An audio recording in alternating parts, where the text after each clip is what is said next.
All right. Hello, movie lovers, and welcome to the show. With me, I have Charlie with me, and I also have Tomeka. Say hello to everybody. Hey. Hello. Tonight, we're actually reviewing Batman 1989. This is part of our revisiting series that we're doing here at Movie Lovers Unite. So I hope that everybody enjoys this review and what we have in store for the next couple of days. Because we're doing this all the way up until the Robert Pattinson Batman comes out, which I can't wait to see. So, with further ado, let's go on ahead and get on with it. So, this movie came out on June 19, 1989. This movie also had a budget of $35 to $48 million, and it made $406.6 million at the box office. Wow. Yeah. So, no wonder why they wanted to do sequels and all that other stuff. So yeah. Damn, you're successful. You have to get Robert Pattinson as a Batman. Jeez. Stop.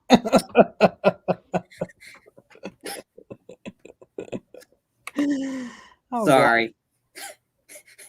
Sorry, I'll be right back, guys. You just had to throw Robert Pattinson in this whole conversation.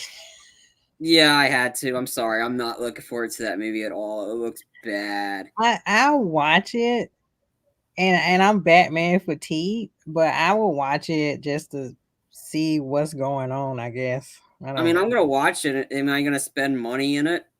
No, I can wait the 45 days till it's on HBO Max and watch it for free. Honestly, like, I don't want to sit in a theater for 3 hours to watch a detective thing with Robert Pattinson begin all moody, like, like the Batmobile doesn't look that great. Like, and then it's here seeing the director's like, oh yeah, that's practical effects, real fire. Okay, so I don't like the casting for Catwoman. I think they could have casted somebody better, to be honest. And I agree. I want to see what she's gonna do, but I don't have high hopes. No, because I saw her in the X-Men movie, so I was like, all right. Nah. So, okay, yes, John. John, you froze. So anyway, Charlie, what did you enjoy about Batman 1989? What stood out to you? Nicholson was good as Joker. Yeah. I did feel though he went a little over the top though. I think it was like a little too much that kind of took me out of the movie a little bit. Mm-hmm. And again, like I said, I didn't watch this movie until after I saw the Nolan movies, where I watched Batman Begins in theaters, and then the epic, probably one of my favorite movies of all time, The Dark Knight. Mm-hmm. He changed the game for that. I think for me, I like the serious tone of the Batman movies. I'm not a huge fan of the campiness of it. I know of it, and then that's why I just didn't really care for this one. It was just too campy, cringeworthy. Like that musical performance Joker was doing in the middle of the film at the museum. I was like, what am I watching? Like, no, like, I think I get, like, if I want a movie, if I want to watch a version of this, because this version, aspects of it are in The Dark Knight. Like some of the characters, and also you don't have the commissioner or like the head focusing on. We gotta focus in on this party. We gotta talk about a party. We need to celebrate 200 years. We gotta, and like every single word in this guy's sentence was party, party, party, party. We're not caving. Party, party, party. Okay, we're gonna cave. Yeah. And we're gonna go back to the party. Oh, people are dying at the party. Like the guy was like so focused so much on parties. Like, was he getting paid for how many times he had to say the word party in the script? Party. Yes, it was the 80s. It was the 80s, Charlie. I get that. I get all we that do is 80s, party, and then we panic, and then we party again.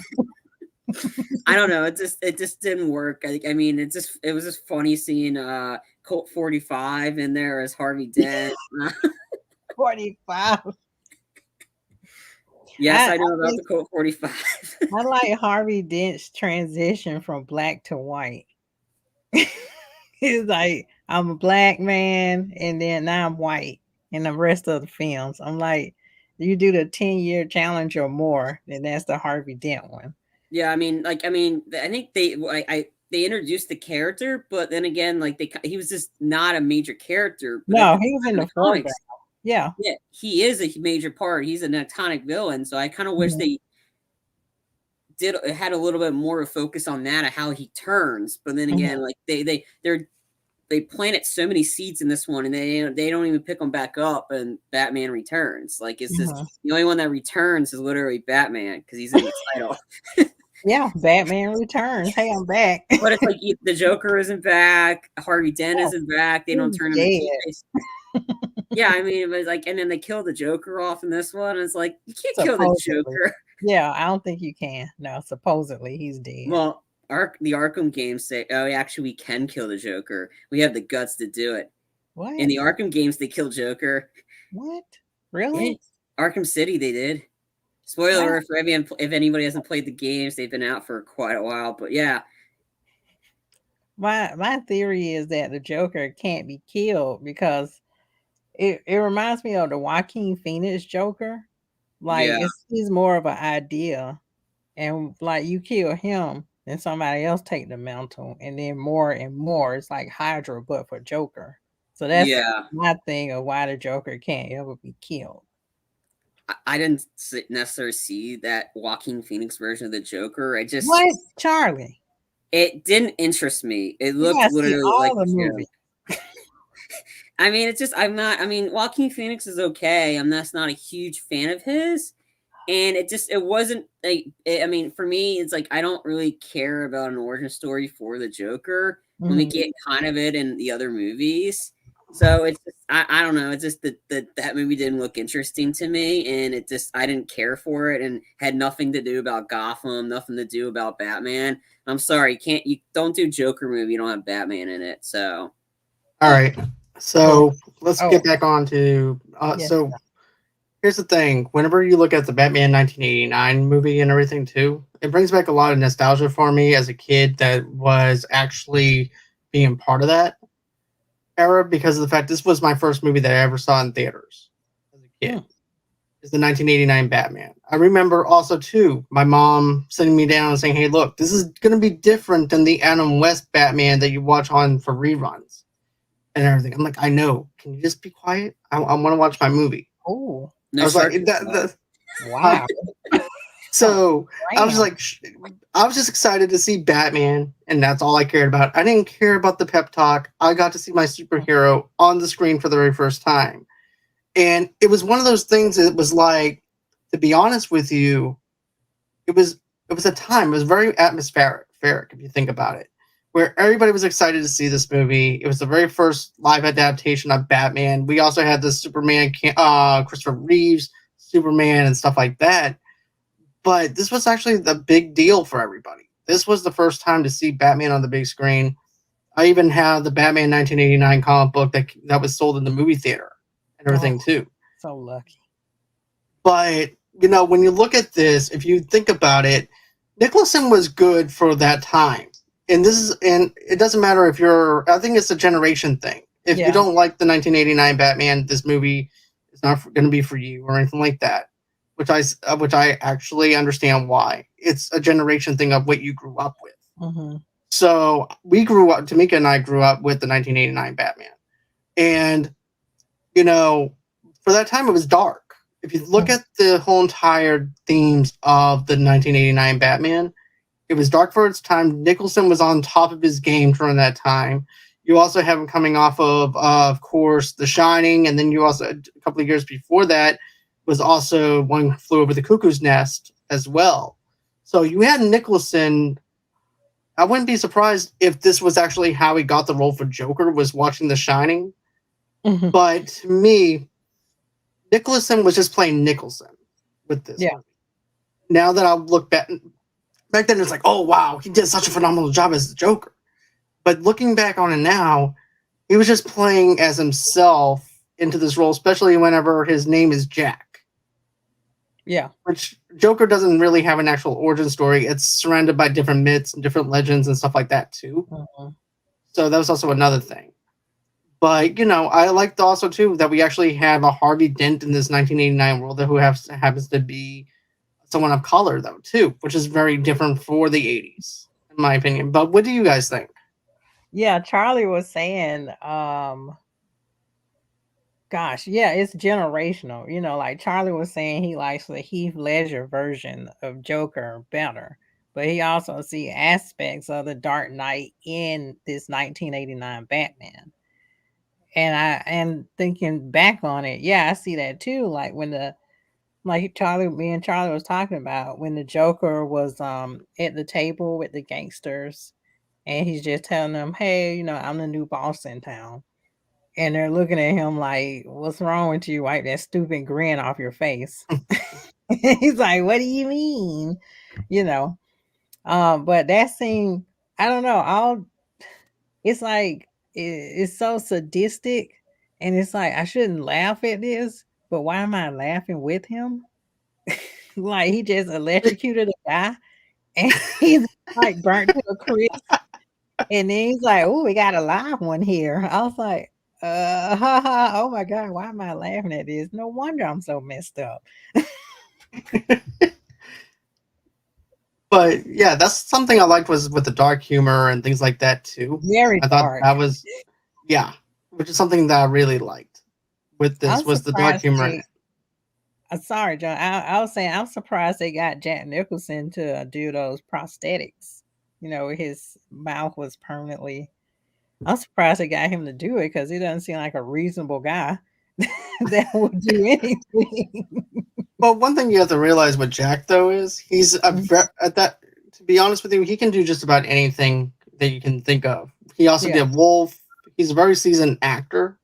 Yeah. Though too, so he'll do anything that he'll do anything that the part tells him to do. As a matter of fact, this is actually part of another thing I want to bring up. Most people during Jack Nicholson's time would not even touch a superhero movie. They thought it was beneath them. And here's Jack Nicholson, an Academy Award-winning actor, playing a role in a comic book type movie. So that was very interesting. But what about you for you, Charlie? Yeah. I thought he was good in this. Then again, I think there's a fine line between good Nicholson and a little too much. It was good to a point, and then it went a little too much Jack Nicholson, and I was kind of tired of it. Because I think he was going he was going a little over the top, and I can only handle so much of him. Like him dancing, having that musical number in the museum, that really is like, what? That's when I was like, no, all right. No, it's just it was too cringeworthy. It was like, what the heck am I watching again? And I appreciate if you guys grew up in this time. Again, this movie came out 3 years before I was even born.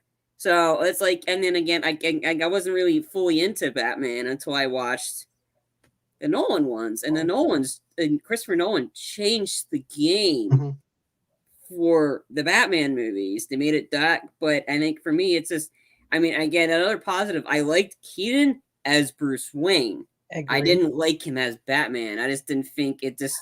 Oh, interesting. I think for me, I think Val Kilmer was a little, if we're going in the 90s, Val Kilmer was a better Batman, but not a great Bruce Wayne. And I think for me, but for me, my favorite Batman, I think, is Bale. I like Christian Bale as Batman. I think just for what he was able to do it. For but I think Keaton was a better Bruce Wayne. Like the scene that made me laugh the most, like, you want to party, like when he yells, like when the Joker shows up at the house, and he's got and he has the plate in his stomach, and he goes, "You want to party?" And I was like, "What is that? Is that seem to be the line everybody say? All the iconic sides are saying either party, like Arnold and Commando. Come on, Bennett, let's party." Yeah. To Arnold, to Stallone saying something along the lines of party. It's just that seems to be the line. Like, okay, in your 80s, you got to be tough. You got to say you want to party, but scream, and him screaming, and then. But again, he's better as Bruce Wayne. Him as Batman was what it was. Like, I think the only guy that I think that was good as both. Recently is probably. I think I got to go Ben Affleck. Ben did a great job as Batman. To be honest, I said both. He was great as Bruce Wayne. And he was great as Batman. Like, for me, he balanced out both. Yeah, like everybody, there's a lot of hate for it when Ben Affleck was casted as Batman. I was like, I wasn't hating it. I thought it was a good choice. He was good in it, and I thought he was that. But I think now we're getting to the point of Batman fatigue. Like, all right, we got to cast another one. Oh wow, but it's in a different universe. These timelines are too confusing. Let's stick with one, like kind of like let's do this. What they're doing with James Bond. Have one guy for maybe about 3 or 4 movies, and then do somebody new. Like we don't need to keep redoing different versions of. Oh yeah, we need to do year one. Like no, we don't. Like we got it. We got an idea of it. Like let's just stick with one because I'm tired. We're gonna have like 50 different Batman in the Flash. Literally, we're gonna probably have different Batmans. There's rumors Bale will be in that one, or there's rumor, and then we know we're getting Affleck, and then you have the Flash come out saying. And then we're also getting Keaton.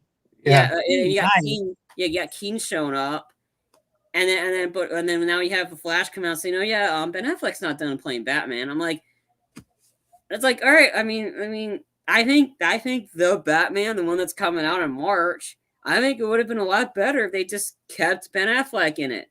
Honestly, I think that, and I think it would have been a better movie. I'm sorry. I don't like Robert Pattinson. He's not cutting it for me. I don't want to see a moody little teen for 3 hours. Well, I think he's going to give a different aspect to it, but let's get back into 1989 real quick. It's Batman. It's revisiting Batman. It's all the talk. I mean, it's all on topic. I'm not going off the rails, but we're talking about the different Batmans. I mean, it's work, but it just, I don't know. I just like him as Keane as Bruce Wayne, but he's not great as Batman. Like the first intro, you see Batman. It's an animated one, kind of like he felt like the Batman's walking, but it looks like he's having a heart attack on a green screen. It was really bad animated, and I was like, "Oh, yeah, that's right." I thought my ideas were changed because I watched this back in 2014. I don't remember it. It's like, "Oh yeah," I figured, "Oh yes, 5 years later, or no, not 5 years, like whatever, 8 years, whatever. 8 years later, oh yeah, I figured my thoughts would change on this. That opening sequence, you've seen the Batman walking and animated, and the kind of like having a heart attack. I'm like, oh yeah, no, no, my opinion hasn't changed on this. This is bad. This was bad. Well, I was gonna say to Charlie's point, is interesting that you say that about Michael Keaton as a better Batman, Bruce Wayne than Batman, because it's the opposite. Some people think it's the opposite for Kilmer. They say that he's a better Bruce Wayne than Batman. Like he really tied into the emotions of Bruce's inner demons. Like it went more in depth into the psychosis of why Bruce is so fucked up, pretty much. But another thing I wanted to mention real. There goes Charlie. I'm here. I'm just blowing my nose. I'm out. But no, I'm just blowing my nose. The thing that I liked, though, too, that I wanted to bring up was the fact that I ended up. The things that I liked was this: whenever you see Vicky investigating Bruce, and then you see the Joker investigating Vicky, and then you see Bruce investigate. All these characters are investigating each other at the same time, which I find really interesting. So I thought that was a really cool dynamic that they actually did with it, where you have all these other characters doing their own research on each other, and they don't even know that they're doing their own research. Also, too, the most Bruce Wayne thing that I remember from this movie was, remember when they show all the statues from different countries that Bruce had collected? Yeah. And then Knox is over there making jokes. Of course, Vicky's over there friend zoning him the whole entire time. He's basically Captain Friend Zone of Game of Thrones. But she's over there friend zoning him, and he's over there making these jokes. He goes, "Oh, I wonder what's up with this guy. I wonder where he came from." And then here comes Michael Keaton. He came from China. And everything. Just being a very Bruce Wayne kind of character, which is something that I really liked. I feel like he was believable as Bruce Wayne, to be honest with you. And also, too, we also get a detective version of Bruce Wayne and Batman, which is something that we haven't seen other than the animated show, and also, too, maybe a little bit of the Adam West show. But yeah, that's another thing I liked of that aspect as well. Then also too, there's also another scene at the art gallery though too, where Vicky and them are trying to escape from the Joker. Mm-hmm. And at first as a kid, you're thinking, "Oh, this is actually pretty cool. This is a whole action. This thing is action packed." Then you get into it, and then now as an adult, it's like you realize how small those pieces actually are. Mm-hmm. To be honest with you, but seeing it on the screen for the first time, you're enticed, you're glued into the whole entire thing. This is Batman. This is a world that we know of as Gotham, and now when you watch it, it's like, okay, the streets are a little closed in. The action sequences don't really fit as they should, Mm-hmm. but I don't know. I mean, yeah, it's campy, but it's campy and fun though for me to revisit. But I'm gonna let you guys put in your. Well, like you said, it's a generational thing. We're stuck in the 80s. all It's true. all that cheesiness. We're like, oh my god, that's so awesome! Yay, we all right. Oh, that don't make sense. Like Charlie was saying, they party every 5 minutes. And the scene in the art museum when Prince came on, I was like, oh, it's Prince, and I like Prince anyway. And they're playing Prince. Yeah, it's cheesy. You introduce a song from a soundtrack in a movie. Like, oh, that's cheesy. But one thing you have to give credit for with the Burton film, it seems like all the other Batman films are taking some inspiration from Burton. Like Charlie was saying, there's in Dark Knight, it seems like there's some inspiration taken there. And then in the newest Batman that's coming out, it seems like they're shifting more toward a detective style, dark Mhm. and gritty. So maybe Batman 1989 influenced that. So I have to say it is a very influential film for what it's worth. But go ahead, Um. Charlie. Yeah. Oh, go ahead, John. Oh no, go on, man. Go on.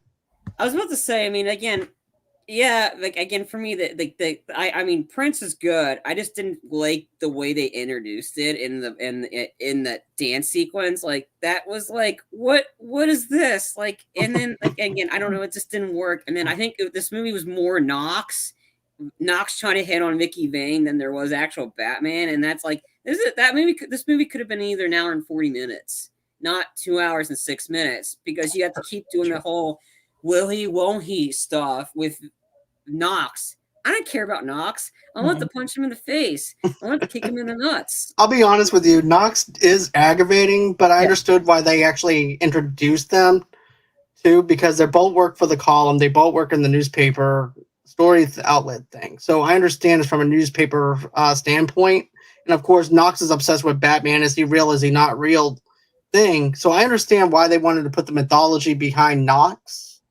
Which at that time I thought Knox was actually funny. Now as an adult, he's more annoying than he's anything, especially how he hits on Vicky Vale all the time.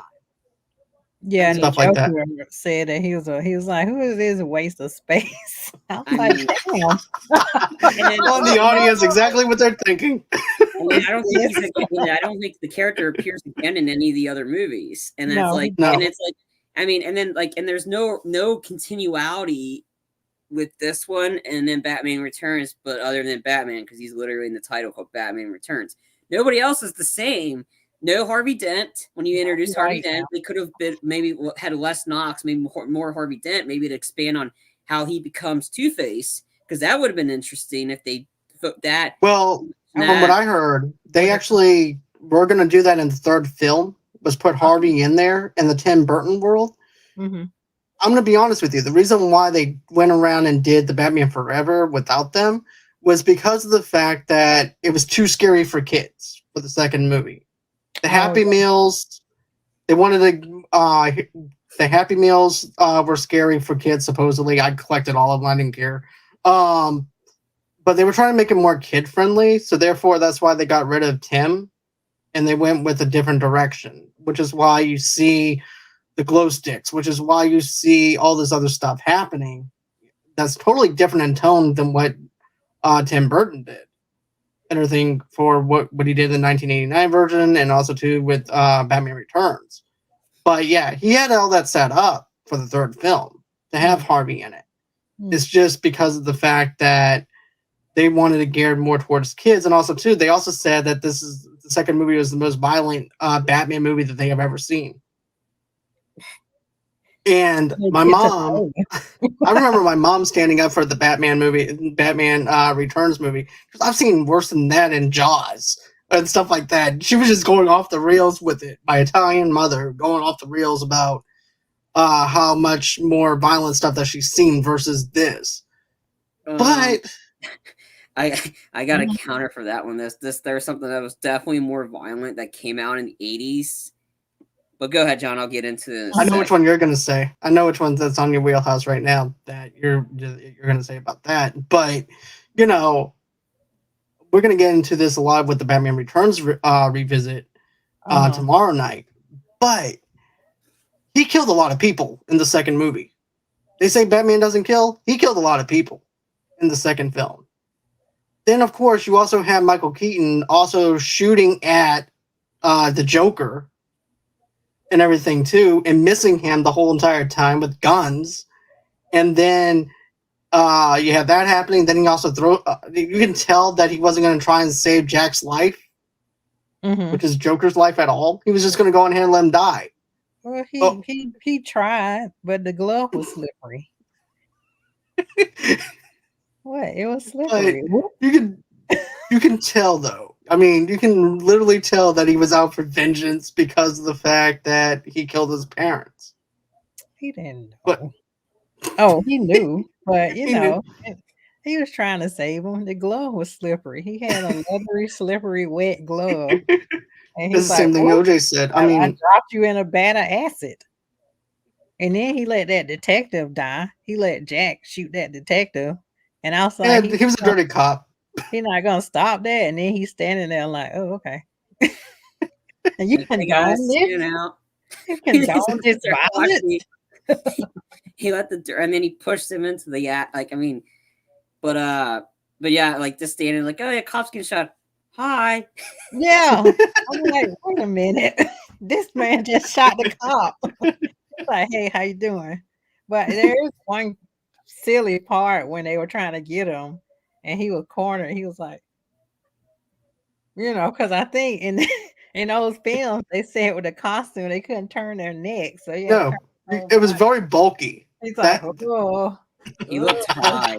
Oh, he literally like he was smoking weed when he was in the Batman costume. More like cocaine because.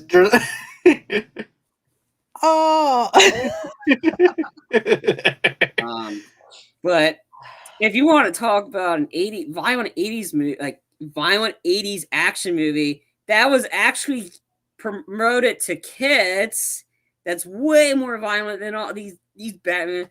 RoboCop. RoboCop was that was for kids. It's R-rated. Yep, it was geared towards kids. X-rated. At the time, it was X-rated for violence. Oh my god! And it was geared towards kids. The action figures, like the pop, like kind of like the like those pop guns or whatever, like that is something like that. Yeah, I had some. RoboCop was marketed for kids. Wow, like all that. And if you want to talk about 80s, like again 80s, not really superhero in a sense. He's kind of like that, and he kind of is for what they did for the what Paul Verhoeven did for that. Just to see, because again, we can compare it. These both came out in the 80s. This is later 80s, and that, I mean, to see RoboCop that for 80s and how well it looked, shot, everything about it was shot really well, and it didn't look campy. Well, yeah, sure, it's campy, but it didn't feel like that. I mean, it's funny to laugh at, but you can appreciate that movie a lot because for what it was, and it's one of those iconic 80s action movies now, and that the remake is absolute dog crap. Like literally, I mean, if you want really good, like, I mean, because that has great, I mean, it's in a sense these both movies are kind of like they have. Well, then again, unlike Batman, he didn't have like that. He didn't get beat down or shot his arm off or his hand or whatever. they both had good villains. If I had to compare the two, comparing the two villains, I'm more of a fan of Clarence Boddicker because he's got that same laugh like the Joker in a sense, but he's got those funny liners, like bitches leave. I mean, you don't hear him when he shows up. Bitches leave.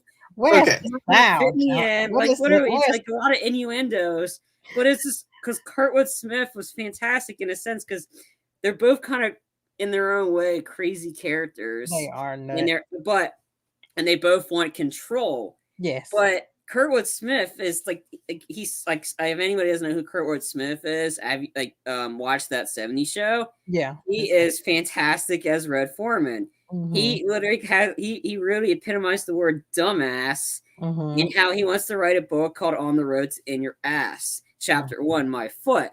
And now that he's coming back for the spinoff show, that 90s show, which is filming now on Netflix, actually makes sense. Both him and Kitty are back, and it's revolving around Eric and Donna's daughter. Donna, they're staying at the foreman's place, and the name of the daughter is Leia. Of course it is. because it's Eric. Anyway, back to Kurtwood Smith. I thought, like I said, and they're two different characters, and they're both insane. And essentially, both of them, both of them dealt with not really. I think because the other guy got completely Lindsay Lohan when the guy turned into toxic waste. So in a sense, it's they're not similar. The same they're in the 80s movies. If you want,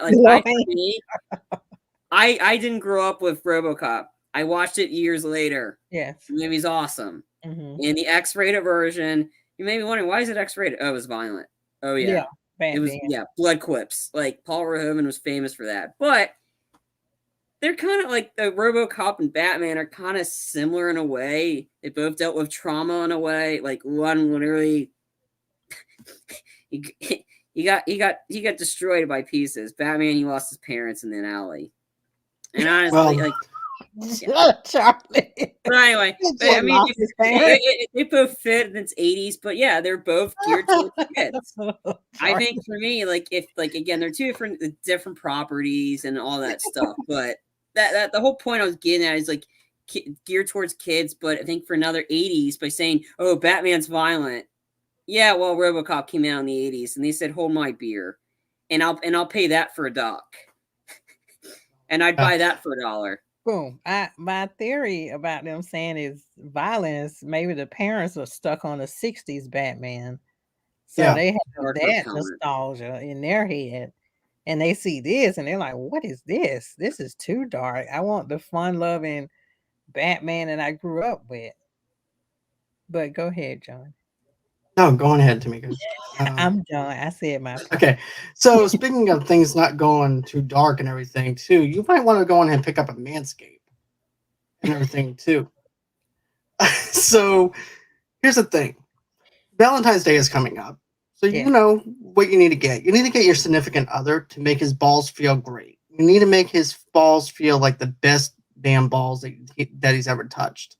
So what you need to do is you need to get yourself the Lawnmower 4.0. You heard that right. The 4.0 Manscaped, the leader in male grooming, have done it once again for your grooming game next level. Join the 4 million men worldwide who trust Manscaped with the new Performance Package 4.0 by going to manscaped.com for 20% off plus free shipping with the code MovieLoversUnite. There was once a time in my young life where I was actually shaving with the wrong tools. You don't want to shave with the wrong tools. You don't want to spend hours in awkwardness inside an ER bleeding out from your rectum. No. You want to go ahead and shave with the best package. And the best package is the 4.0 by Manscaped. And it has arrived, and oh man, has it been worth it. Inside the package, you'll find the Lawnmower 4.0 trimmer, weed whacker, ear and nose hair trimmer, crop preserver, ball deodorant, crop reviver, toner, performance boxer briefs, and a travel bag to hold all your goodies. First off, the new Performance 4.0 include the Lawnmower 4.0 trimmer is an insane and, dare I say, a great ball trimmer. Yeah, I said it. It's a great ball trimmer, and I promise you, too, your balls are going to thank you, and also, too, your woman who picks this up for you for Valentine's Day is also going to thank you, too, for shaving with the best of the Lawnmower 4.0. And also, too, you might want to also go on ahead and get yourself some body body wash, some good smelling stuff and everything. Because I'll tell you this, I shower all the time with this stuff. I don't even want to leave my fiance's shower all the time because I just want to shower with the Manscaped shampoo and body wash, the conditioner. All that stuff is really good.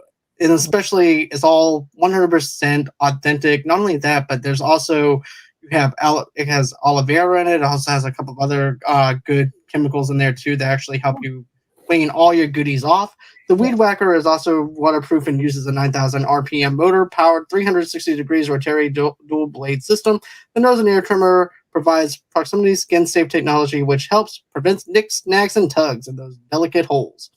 Seal the deal with Manscaped liquid formulations, the crop preserver ball deodorant for before leaving the house, the crop preserver ball toner for mid-game ball check.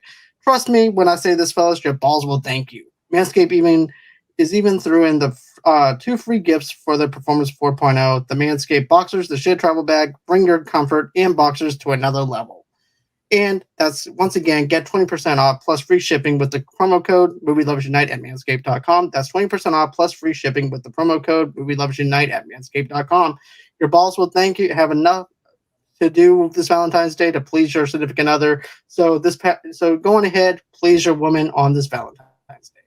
And let's go ahead and talk about Batman 1989. Sure, lots of balls are clapping right now. Not as bad as the guy who got shot in the middle in RoboCop. Definitely, he won't be using Manscaped anytime soon. Batman probably used Manscaped because he does. That's why like I said, you want to shave with the best and everything. Don't wonder why Vicky was all over him, and she didn't want to go with Knox because Knox used the wrong ball trimmer. Manscaped, yeah, he used it right before Vicky came to visit, and that's how they ended up in the bed. And bam, yeah, they did. You see how fast Manscaped works? It works just like that. Yeah, Batman. Anyway. Yeah. No, you're wondering why I'm on YouTube. I'm watching out for spammers at the same time. Okay. But to go with Vicky, duty. She was annoying for me. Oh, she was man, really annoying. Like glasses, no glasses, not great look, not great. Make up your mind already. Like, this is not Superman. Just not, I'm going to take the glasses off and I'm going to look hot. Like, this is not Superman. Like, stick with, like, I that one just was, like, really annoying. And I don't know. I mean, at the time, it was a good choice. I don't think Kim Basinger was really, like, that good of a choice for Vicky, for me, personally. To be honest with you. Yeah, she screamed every 5 minutes. Every time something dropped. Ah! Whoa! I mean, she's better she's better as a femme, like one of those, like in those noir movies, like later on. Sure, she was popular at that time, so maybe at the time it worked. It just didn't. I mean, she was very like, okay, first she doesn't look that, and then she looks like, and then now we have her like long, like hair back, like that, and the glasses off, and she's wearing, and she's at these galas, and it's like, what? Like, it's like back and then she's back to looking not great in the newspaper stand, and that might be that, but you see everybody else looking. I don't know, that just really like annoyed me. I'm like, let's stick with one style and not go back and forth. And then again, I don't know. She just practically screamed the whole time, and it's like it was kind of like annoying. I'm like, you just get her for her looks or her acting. I mean, and again, at the time, I don't know. I mean, back in those days, it was basically about sex appeal and about who was the most popular woman at that time. And so it became Basinger was actually their top pick. And also, too, at that time, they didn't give a lot of females credit for their acting. No. It was basically dazzle and distress, tie me to the railroad tracks, and come and save me kind of style of how they did things. Compared to what they do today, they actually give their women credibility of their actresses, and also too, they also go ahead and give them layers to what they need. So that's something I appreciate today's time. And it just goes to show you how far behind we were when it came down to this female leads. And all Vicky was there for was sex appeal. She was just there just to be there for a love interest for Bruce Wayne and Batman, and it worked for that time in 1989. It doesn't work now because we've gotten so invested into other actresses and how they do things to where now it just feels like it's obsolete now on that kind of way of acting. And especially the part where he asked Vicky how much she weighs, which is also a big no-no whenever you don't never ask a woman how much she weighs. Yeah. And then he goes, "You weigh more than that." I'm like, okay, I get what you're doing, but now it's kind of cringy because of the fact of we're living in a different time. Mm-hmm. That other time, it could have been funny, but yeah, she was just. And as far as the glasses and everything goes, I can understand that because some people will actually take their glasses on, and read something, taking them off, and everything. And it also too, I think at that time too, is about critical thinking. Maybe when she took them off and she's actually chewing on that bottom part and everything is basically her trying to think and everything. But that's just me pushing the envelope a little bit. But You are you know, pushing. yeah, I'm definitely pushing it. There was definitely no chemistry. No. There's no chemistry between her and Batman, and it seems Oh, like I no, just picked no. up on it now. All in the this and then the '90s Batmans, all the female leads were blonde, Yeah. and it's like okay, and like getting Nicole Kidman for Chase. I don't know. I'm not. I'm not. I mean, sure, would have worked, but then again, I don't think there was much chemistry that I can remember between the two of them. Like, and then you get Batgirl, Alicia We're gonna talk about that. as We're gonna talk blonde, about that too. All and right. then, but again, I don't know. It's just. I mean, and then I think, and it's like they just didn't give the female characters. They're just more damsel in distresses, and that's Mm-hmm. and then like I mean, and that's what I appreciate in the later Batman movies, getting strong. Like I mean, Amy Adams is fantastic as Lois Lane, strong female character that like I thought. And then like again, I like Rachel to a degree in Batman Begins. I didn't like. I then again, I'm not a huge Maggie Gyllenhaal fan. So I was really like that was if I had to nitpick the Dark Knight when we get to it, it's her.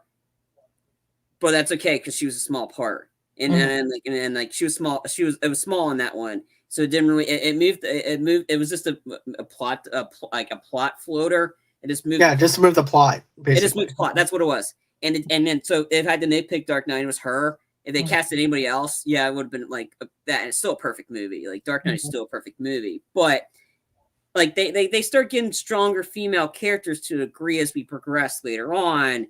I think now these times where this damsel in distress is, and yeah, at the time it was cool because he had that, but it's like feels like what DC's just trying to copy the Marvel. I'm like, oh man, Marvel Spider-Man's got a damsel in distress all the time because all we do is chuck the girlfriend off a bridge. We just chuck her, and Spider-Man's got to save her. So now we like, wait, Batman's just like Spider-Man except he's human. So yeah, but he's still gonna say it like.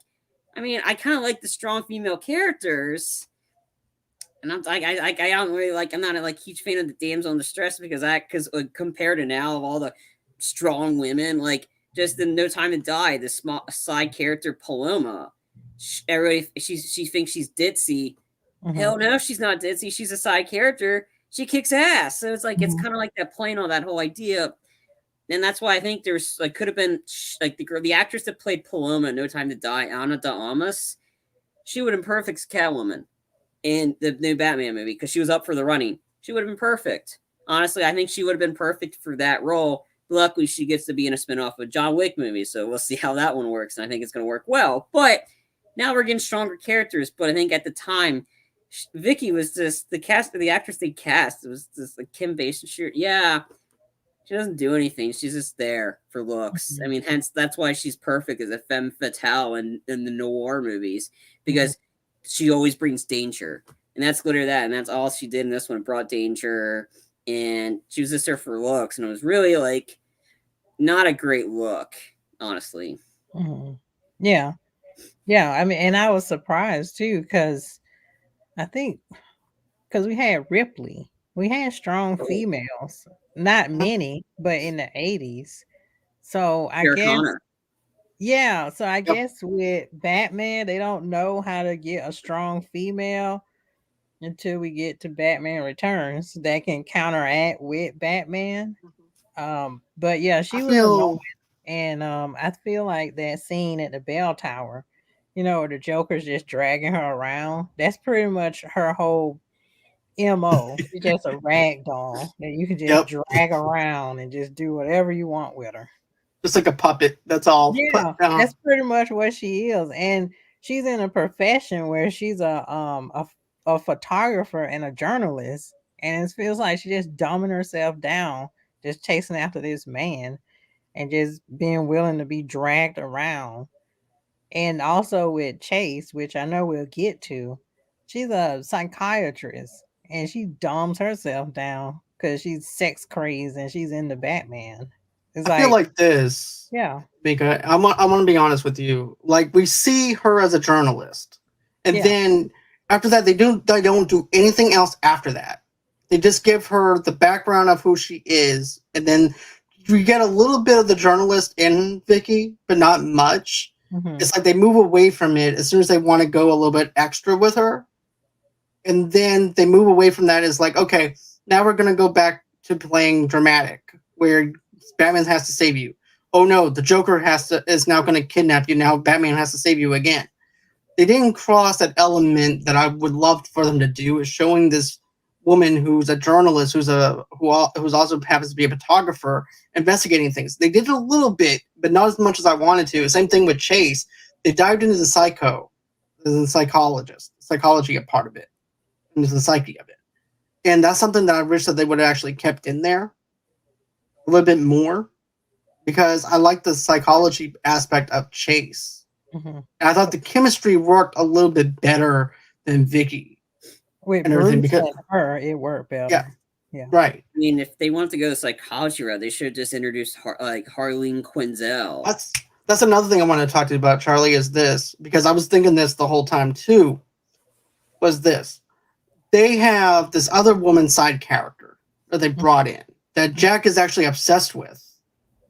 And he winds up turning her into a version and making her into his artwork, as if how he sees her.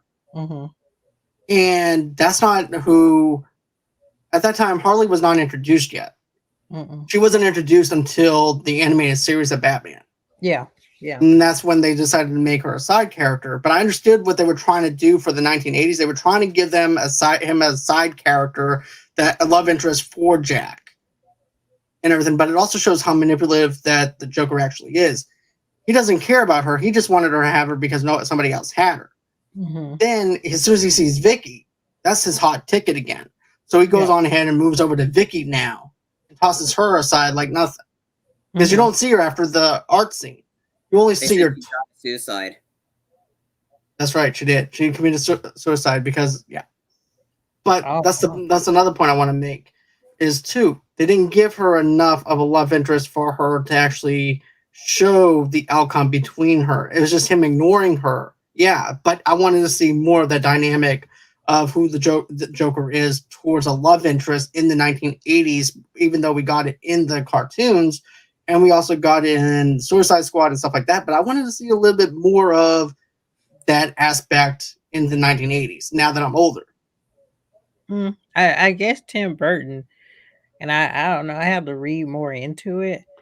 I'm thinking maybe he probably wanted to do more, like you mentioned, but they said your focus is Batman and Joker, maybe. So Right. these are the only two focused characters he have to work with, and everybody else has to just be a background character to them. So I feel like maybe he was limited what he wanted to do, because I know Burton can go darker, and I know he could do a Harley Quinn, but I didn't really think about it that way. She could have, well, she wouldn't have been a great Harley Quinn, but it would have been a good setup. Would have been a different spin on having a side character love interest for Joker. Yeah. It wouldn't have been a Harley Quinn, but it would have been a different name and everything too. So that was something else I was thinking. Yeah. Yeah. To go on that point, Tomeka, sorry, to go on your point, they said, oh, you need to focus on the relationship of Batman and Joker. There was more movie of Knox and Vicky than there was Batman and Joker. And that's like, what's the whole point of a movie called Batman if you're just going to do a movie called Vicky and Knox? Like, no, like I was like, I didn't care about either of those characters. You go see Batman because you got to see Batman. Batman's barely in this movie. You get more Knox than you do Batman, and this is a 2-hour movie. You get more Knox than Batman. What the heck is that? I mean, again, like then again, anytime Batman was more, I was like, there should have been more Bruce Wayne in this, but you got more Knox. Like, what's the whole point of the? I mean, yeah, I mean, if you're going there, just to go to that point, you want to focus in. That's what the plot tagline, like, that's what the plot is, like, the start of the relationship between Joker and Batman. There was no relationship because it was more Knox and Vicky. Yeah. But true. Another thing I wanted to bring up as well. I feel like this is actually not a Tim Burton film. This is more of a Batman film than a Tim Burton film. Once you get into the second film, the whole entire atmosphere actually changes. It feels more like a Tim Burton film with a slight touch of Batman in it. I think there are aspects of Burton in it, especially the bell tower. When they get up to the bell tower scene, I love the bell tower scene and ominous, and I can see that kind of. Gosh, I know there's an art style for it, but I saw him in all the darker architectural parts. I saw Burton in those aspects of the film. And just like I can see it in all his other films and his animated film, like Nightmare Before Christmas, like I see those aspects of Burton in that. Especially with Edward Scissorhands, and then you also have Sleepy Hollow. I know what you're talking about, like the gothic kind of background. Yeah. It's like oh, that's fine. Yeah, it's like a gothic art deco type of thing he had going on. And I do like how Gotham is kind of grimy and dirty, and it's dangerous. Because when it first came on, it tricked me because I was like, oh wait, is this the story of Bruce? And I was like, oh, that's not Bruce. It's like this family, they're trying to navigate. I forgot what they were trying to find, but they're going through the streets. Pittsburgh or something. Yeah, they're going in the alley. I'm like, oh, the alley, gross. And it's like all these cokeheads and pimps and whores and everybody else walking around the grimy streets of Gotham. And I'm like, okay, that is Gotham, compared to the latter films, like you were saying, where it's like glow stick city. And everybody got glow sticks. I'm the glow stick gang. Look at me. Right. Like, okay. Jesus. That's actually what they would probably say if they made another movie after Batman and Robin. I'm the glow stick gang. Glow stick gang. No gang. Yeah, glow sticks. I think that wasn't, like, for when we get to Forever, that wasn't the movie that Schumacher wanted to make. That was essentially the studio's version of it, because I think Batman Forever is supposed to be, I think I was reading, it's supposed to be a lot darker. It was. That's what I was saying before with Burton. That was supposed to be Burton's movie, and then they had to change the whole entire thing around because of the whole entire Happy Meal thing issue at McDonald's. Then there was also, too, the issue with the violence, like I mentioned, and things like that. So therefore, that's why they had to change the directions of it and everything, because I've actually looked into it myself on that. And that's why they're trying to release. Oh, sorry, John. They're trying to release. That's why you keep seeing release the Schumacher cut. That's what's been trending, and because I think Schumacher had a vision. It wasn't Tim Burton's. It was a different version of a Schumacher movie, but the studio didn't allow Schumacher to make his version, and that's why there's all these chamberings for release the Schumacher cut, release it, because it was a really apparently a different movie. I wouldn't mind seeing a Burton Batman Forever.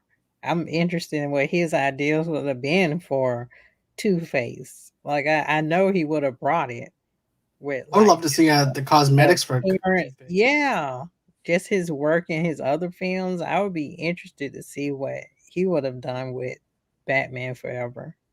Right. I know what he did with Batman Returns, which we'll get into tomorrow. But like I say, Batman Returns to me seems more stylistic and slick and chic. And this one I seems enjoy. and dirty and Art Deco. I know people that don't really like the Batman Returns movie or anything What like is that. wrong with them? But me, on the other hand, you and I, we both grew up in this time where we all loved the Batman Keaton ones and Yeah, everything anyways. I tell you. But yeah, we're going to get deep into the Batman Returns tomorrow. Yeah. But, another thing too is I like the lines in the Batman movie though too, in the 1989 version. You have Joker dressed up and everything in a tuxedo, and he goes, "Hello, Vinny. It's your Uncle Bingo. Time to pay the check. That was my other thing that I liked. There's also the one where he goes, "Love that Joker.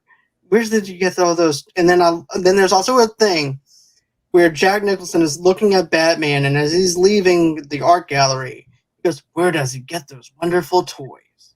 And in Suicide Squad, I wish they didn't cut it, because that's when Joker winds up saying this, "I can't wait to show you my toys." Oh, I mostly like the dark humor, which you probably shouldn't laugh at. But when he said, "This town needs an enema," Enema. oh, oh my God, that's terrible. And then when he was talking to the burnt, charred man, and he was like, "Should I kill him?" He's like, "Oh, you're dark. I'm glad you're dead. I'm so glad you're dead." And the man, he's gone. He's deceased. And he's like, "I'm glad you're dead." Or he's like, "Oh, we got a live one here." He's gonna electrocute him. But that goes into probably my humor is a bit sadistic. Mine too. If you watch The Sopranos, you know that we have some dark humor when it revolves around that. But I like Nicholson as the Joker. Nicholson is my number one Joker, and then Heath for me is number two. But like I say, it could be a generational thing. Like I thought Jack encompassed the Joker a lot because he's like a maniac. He's psychotic, Heath, what I know this is 89, but what Heath brought to it, he's a little bit smarter with it. It's more like giving people choices, seeing what they right. can do. But It's more about anarchy. yeah, anarchy. And then Nicholson is more like sadistic, funny, humor, maniac, Like the boss. Marrero Yeah, Joker. party guy, pretty much. But yeah, I liked it. I liked his laugh because it was very creepy and scary. And I often wonder, looking back on it, was Burton or whoever was trying to do a like a message in this film, because the Joker, he put these toxic chemicals in all these beauty products, and it messed everybody up and infected them. So I don't know. Looking back at it, I'm like, was they trying to put a message in this film? Because he's like, there's these toxic chemicals in these beauty products and in everything that we put in our skin and in our bodies. But I could be reading too deep into it. I But don't think you are, though. yeah. That's the thing, because there's a line that Joker says, "I'm only smiling on the outside. My smile is just skin deep. If you could see inside, I've been crying. You might join me for a weep." So that could be a thing with cosmetics, with people buying too much stuff, going into their own self. Everything about consumerism. Yeah. Yeah. Yeah. So you I might be hitting on something. I always think all the Batman films, even the Nolan ones, Charlie, have a message to them. Mhm. That it's a reflection of society. Nolan really hits on it, like it's in your face. But looking back at these films, I'm like, oh, okay, consumerism. And then, the toxic chemicals we put in our body. Batman 1989. Oh, yeah, and partying. Apparently, we like to Yeah, party. partying. Like the guy's like, "Oh, we gotta focus on the partying. I don't Party. care. There's people being dead. We gotta party." I'm like, "Dude, Party. shut up. You're Party gonna die time. anyway." Party. Come Yeah, the on. guy just got stabbed in the neck. This ain't gonna stop the party. But it's like no, no. You saw him like face that. To go on your point, I when like I've seen the two the two Tim Burton ones. I wasn't a fan of it. I don't think I would have want to see the third one, to be honest. I think with the Joker for me again, he's not my number one. He kind of had his own way of being sadistically funny, like the sequence with the hospital, him wearing and like him like pressing the button and it's not working, and then it blows up and he just runs away, kind of like that. I mean, and then I think the pencil trick thing too.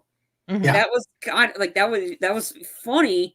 It wasn't supposed to be funny, but it was like, ta-da, it's gone. It's just so like out of the blue. I mean, that's why I think I got to give it to Heath. I mean, unfortunately, I wanted to see more of him. Mhm. I've seen enough Nicholson. I think for Heath, his performance was just so good. I wanted to see more of him, and it was such a shame that he died. I was so happy he got the even though I know the Oscar was just like, oh, he died. Oh, damn it! All right, and then he died, and they gave him the Oscar for it, and yet they gave him the Oscar for it, yet they didn't bother to nominate The Dark Knight for Best Picture. No, and that would cause so much outrage. And I know I signed a petition because that was bullcrap. Because we're gonna put this other stuff on there. Put it on there because the Oscars are full of crap. Mhm. At least nominate it. At least have a chance of getting nominated. Nominated. I mean, it deserved to be nominated, and Well, it did because it's a comic book movie, but it didn't feel like a comic book But movie. at the same time, though, I feel like you're going back on what you were saying, Charlie, was this. You basically gave Heath Ledger an Oscar because he died. Yeah. If you went on ahead and nominated The Dark Knight, even though it had a chance of losing and it lost, at least you had the right principles behind it as to why it was nominated. Yeah. For the film. You gave the trophy over to Heath because he deserved it. That's number one. That's a home run right there. Then if you have it nominated, that's 2 home runs. Yeah. They hit. But the fact that they didn't even nominate it at all and they was just doing it just for the sake of saying, oh, Heath passed away. Heath's performance was fantastic for that era. It should have been more to that in context rather than saying, oh, he passed away, here's the trophy, and that's it. I mean, for that movie, I mean, at that time, I saw that opening weekend. Yeah. I was a part of history, being a part of the highest grossing our highest grossing movie of all time. That opening weekend, that one changed it for the superheroes, and then everything else, oh, we're gonna pass that, we're gonna pass that, we're gonna pass that. Dark Knight started it, and the Dark Knight for that, and the fact that that was another geared towards kids, where it was really that scary. Because this one, at the time it was scary, but now in 2008, when you have the main actor, Christian Bale, warning kids, don't take your kids to see this movie. My sister, she was really little. She wanted to join my brother and myself and my dad to see this. We told her no, because of how scary. And seeing Two-Face, I gotta give props to Nolan. You made him look scary, and you did a great job doing that. And I mean, for that, they changed the game in terms for the Batmans. And for me, that's why I always credit that more, because I was happy, because that's the one that's essentially my generation's version of Batman. Because when these first two came out, or all these, I was a little kid at the time, or I wasn't even born. This one I wasn't born until 3 years later. And then Batman Returns comes out in 92, probably before I was even born, literally. So I don't know. I think for me, I just got to give it to Heath, because he changed it for me. He was the Joker. The whole idea about the story of the scars. Yeah, changed. How I got these scars. He's a quote. Now it's time for and he had a lot of dark humor. Time for tryouts. Make it quick. It's just this. There's it's the line, and then the fact that he just slides down the pile of money, lights it on fire while a guy's sitting on top, a guy sitting. There's a guy that's and then sitting there laughing, I don't care about money. I want power. Yeah. And right. Yeah. And the idea about choice, I think, and that's why it hits home about choice, about what you choose to see yourself. Either die a hero or live or you make the choice to live long enough to be the villain. I mean, it's all about choice, and that's why the movie's just so thought provoking, because there's so much in it to digest. This one, For me, it's just campy. It's cringeworthy. It's stuff I don't want to remember. And it's like, it is for me. It's like, I mean, if like, and then for you guys, you like it. That's fine. That's great. That's the whole point about cinema. Like I said, it's a generation thing. Yeah, Yeah, and it that's is. what it is. It And really is. but I mean, I just got it. Like I just love the Nolan ones because they changed it. They changed it. I think the Batmobile was so cool. The Batmobile in this one looks better. And I know one of your buddies, like John mentioned on the picture of the Batmobile for the new one, this one looks better than that one. Well, to be fair, that was a year one Batman, and the Batmobile for year one was like just like that, the one that Robert Pattinson's doing. So it was a straight to comic book adaptation. But I can understand why people may be rubbed the wrong way because it's not envisioned on what they imagine that Batmobile to look like. Because we've seen the Michael Keaton Batmobile. Mm-hmm. We've seen the Val Kilmer one. We've seen the George Clooney one, sadly. We've seen all these other and we also saw, of course, Christian Bale's Batmobile. This is a little bit different than your average Batmobile, which people would actually feel rubbed the wrong way, which I understand because it's not envisioned on what they had in stored. But at the same time, it's straight to comic book adaptation of what I read. It's the same one. It looks exactly like the same one that Christian Bale drove. And that one's kind of a year one later on in his life. It's a tank looking thing. It's essentially the same one. And the new Robert Pattinson one, it's not like it's mind blowing. It's like I think it's the same one that Christian Bale wrote in the Nolan movies. Yeah. Now I'm guilty of this though because I like making fun of things I like. I like spoof on things that I love. That's just me. That's just me and my humor. But I remember whenever they had like a Fast and the Furious meme of the car, and had Dominic Toretto driving the Batmobile, and it's not a car. Family. Like I said though, that's just me though because I love humor. That's just the kind of humor that I like. I like movies that are spoofs. I like stuff like that. I grew up around the age of spoof movies and things like that. So, you know, I wasn't angry over it. I just found it amusing. But as far as the Joker for me, I had Nicholson at number 1 at one time, but. You know, Heath is my number 1. And I have Nicholson at 3. I have Walking Phoenix at number 2. Now, I know that you don't really care for this movie, Charlie, but I didn't see it. I wasn't going to. Right. He didn't say anything. Here's the thing, though. It did take place in Gotham City. But you need to see it. Sorry, John. It does have Bruce Wayne as a little kid, though. So Bruce is in it. And it gives you a different perspective of who his father is. He's not this billionaire where everybody looks up to. He's actually a scumbag, basically. But beneath everything else, you have the psychology of the fact that this is a mentally ill person dealing with stuff and things like that, and it's deranged. And I like the menacing look of what Joaquin Phoenix did. Where I feel like Heath Ledger and him both ran a tight race to where right now that's tied for me.